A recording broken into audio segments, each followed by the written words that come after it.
হ্যাঁ বুড়ি, তোমাকে একটা কথা বলবো, রাগ করবে না তো? কথাটা কি শুনবে? আগে কথা কও, এরপরে ঠিক কর্ম রাগ কর্ম কিনা। তোমাকে দেখার পর আমার হৃদয়টা আবার আগের মতো 18 বছর বয়সী হয়ে গেছে ভাই।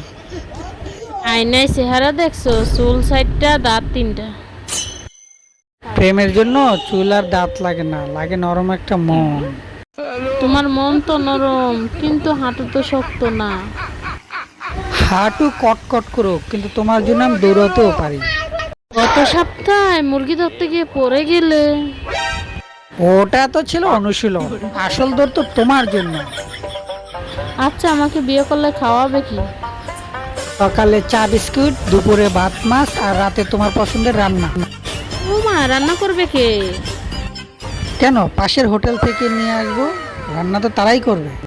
বেশ বুদ্ধি তো। তাহলে কি আমার প্রপোজাল গ্রহণ করলে? একটা শর্তে গ্রহণ করব। কি শর্ত, বলে ফেলো শুনি। প্রতিদিন বাজার করবে আর আমার কথা শুনবে। বাজার করব, কথাও শুনবো, শুধু তুমি হ্যাঁ বলো। ঠিক আছে, হ্যাঁ বললাম। ইয়াহু, এবার এই গ্রামে আমি সবচেয়ে রোমান্টিক বুড়ো। আর আমি এই গ্রামের একজন ধৈর্যশীল বুড়ি।